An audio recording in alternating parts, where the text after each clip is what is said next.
Hi అండి, అందరూ ఎలా ఉన్నారు? బాగున్నారా? నేను కూడా చాలా బాగున్నాను. మీకైతే ఈ రోజున చేపలు చేయటం అనేది కొంతమంది అయితే అడిగారనమాట. ఇది నీట్గా బాగు చేయటం అనేది క్లియర్గా చూపించమన్నారు. నేనైతే అందుకోసమని మళ్ళీ తీస్తున్నాను వీడియోని. ఆల్రెడీ తీసిన వీడియోలు చాలా ఉండేయండి. మన ఛానల్ సబ్స్క్రైబ్ చేసుకుంటే వీడియోలు ఉంటాయి, చూడండి. ఇప్పుడైతే నేను మామూలుగా చూపిస్తున్నాను. చూడండి, చేపనైతే ముందుగా బండ మీద ఈ విధంగా అయితే ఇట్లా బాగు చేసుకోవాలన్నమాట. కొంతమంది కత్తితో తోలు కూడా తీసేస్తారు చేపకి. మరి అలా తీస్తే కొంత చేపలు టేస్ట్ ఉండవని చెప్పేసి ఇలా రుద్దుతున్నాను. అది కూడా మనం తీసుకునే బండ ఎలా ఉండాలంటే గరుకుగా ఉండాలన్నమాట. నున్నగా ఉన్న బండ మీద పులుసు అనేది పోదండి అసలు. ఎప్పుడైనా సరే చేపలు రుద్దుకునే బండ అనేది గరుకుగా గనుపులుగా ఉండాలన్నమాట. నునుపు అనేది ఉండకూడదు. అట్లా ఉంటే ఏంటంటే మనం పులుసు అనేది చేప పులుసు రాదు అనమాట రుద్దేటప్పుడు. అందుకని మనం ఇట్లా బండ మంచిది తీసుకొని చేపని ఆ సైడ్ ఈ సైడ్ తిరగేసి అట్లా రుద్దేస్తే పులుసు అనేది ఊడిపోయింది. పులుసు ఊడిపోయిన తర్వాత కూడా కొంచెంసేపు రుద్దుకుంటే ఏంటంటే పైన ఉన్న నలుపు భాగం అనేది కొంతవరకు పోయింది, పూర్తిగా పోదనమాట. పూర్తిగా పోవాలంటే అందుకే తోలు అనేది తీస్తారు. అట్లా తీస్తే చేప టేస్ట్ కూడా ఉండదు. ఇట్లా నీట్గా మన చేపకున్న పాకుడు అనేది కూడా పోయేంత వరకు అట్లా తీసుకున్న తర్వాత మనం ఇట్లా ముక్కలు కట్ చేసుకుంటాకైతే రెడీ చేసుకోవాలి. మరి ఏ విధంగా కోస్తాననేది మీకు వీడియోలో చూపిస్తున్నాను, మిస్ అవ్వకుండా చూడండి. చేపలు అయితే మా ఆయనగారు 2 చేపలు తెచ్చారనమాట. రెండిట్లో కూడా ఒకటి కొంచెం బాగోలేదని తర్వాత తెలిసింది నాకు. ఆ చేపను కూడా చేప కూరకి బాగోదు అనే చేపను కూడా ఎలా గుర్తుపట్టాలనేది కూడా మీకు క్లియర్గా చెప్తాను నేను ఈ వీడియోలో, చూడండి. మనం బాగున్న చేప కూరకి పనిచేసే చేప ఎలాగుండిద్ది, పనికిరాని చేప అయితే ఎలా గుర్తుపట్టాలి. కొంతమందికి తెలియదండి. చేపలు అనేది పైన ఆకారాన్ని బట్టి చూసి తీసేసుకుంటుంటారు. తర్వాత అది మనం కోసేటప్పటికి మనకు తెలిసిద్ది అనమాట చేప బాగోలేదని. అట్లా కాకుండా మన చేపను కొయ్యకుండానే మనం కొనుక్కునేటప్పుడే చెక్ చేసి తీసుకోవచ్చు అనమాట. చేప అనేది ఎలాగా తీసుకోవాలనేది మీకైతే క్లియర్గా చెప్తాను నేను. చూడండి, నేను కోసే చేప అయితే చాలా గట్టిగా బాగుందనమాట. చేప అనేది చిన్న చేప, అది కొరమైన అంటారు. ఇంకో చేప అయితే తెల్ల చేప అయితే తీసుకున్నాను. అది కొంచెం డల్గా ఉందన్నమాట. కోసేగ్గాని తెలీదు అనిపించింది నాకు. నేను ముందుగా చెప్తాను మీకు. ఇప్పుడైతే చూడండి, ముందైతే సైడ్ ఉన్న ఇట్లా ఉంటాయి కదా ఈకలు లాంటివి, అవన్నీ కూడా కోసేసుకోవాలి ముందు. అలా కోసుకున్న తర్వాత తల భాగం కూడా సైడ్ అమ్మటి ఉంటాయి కదా శంకుల్లాగా, ఆ సైడ్ అమ్మటికి కత్తిపేట ఇట్లా కోసుకోవాలి. చూడండి ఎలాగ వస్తున్నాను నేను. అటుపక్క ఇటుపక్క 2 పక్కల కోసి ఆ సైడ్ ఉన్న శంకులు అనేది మనం ఇట్లా కోసేసేయాలన్నమాట.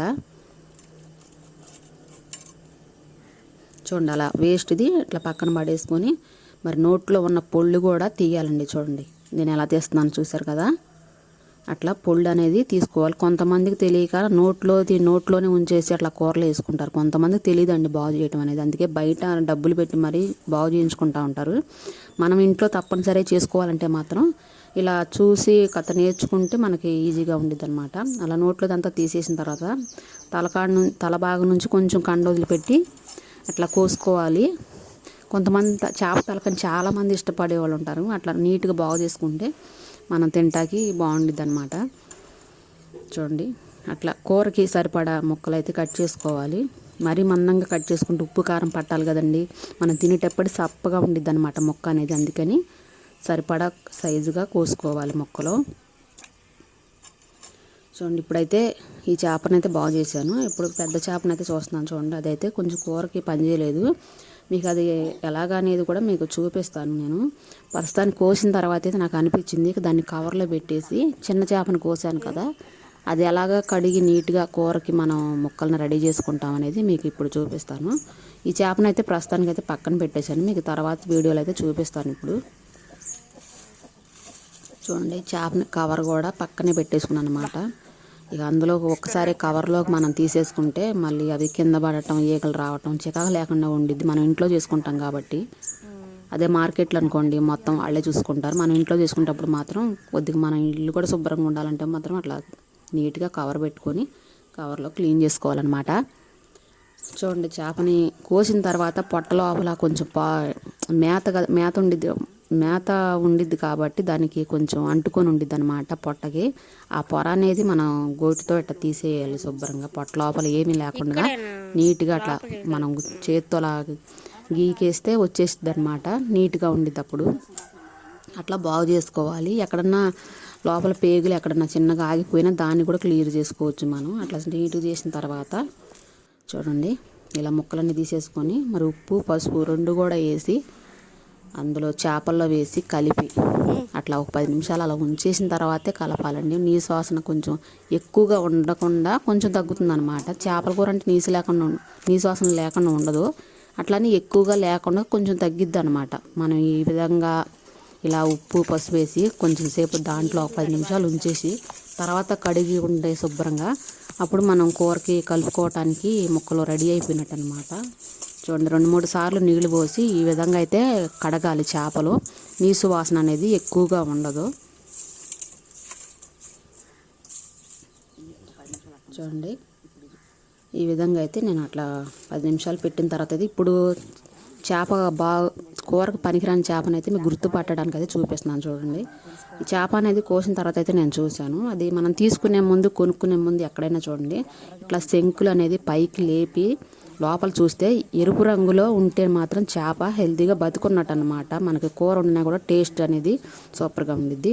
అట్లా కాకుండా వైట్ రంగులో ఉండి బలగడగా ఉంటే మాత్రం ఆ చేప పాడైపోయిందని మనం గుర్తుపట్టాలి. అలాంటి చేపలు అయితే మీరు తీసుకోకూడదండి, ఎందుకంటే మనం డబ్బులు పెట్టి కొనుక్కుంటాం కాబట్టి కూర కూడా తినలేమన్నమాట, పాడైపోయింది. తెలియని వాళ్ళు చాలామంది అట్లా తీసేసుకుంటుంటారు. అట్లా శంకులు చూసామంటే మనకు అర్థమైపోద్ది చేప బ్రతికుందా, కూరకు పనిచేసిద్దా లేదా అనేది. అట్లా ముక్క కూడా గట్టిగా ఉండదన్నమాట. కోసిన తర్వాత మనం చెయ్యి పెట్టి నొక్కి చూస్తే ముక్కలో మెత్తగా దిగిపోద్ది మన చెయ్యి కూడా, పీసుగా ఉండిద్ది అనమాట లోపల కండ చచ్చిపోయిన చేపకి.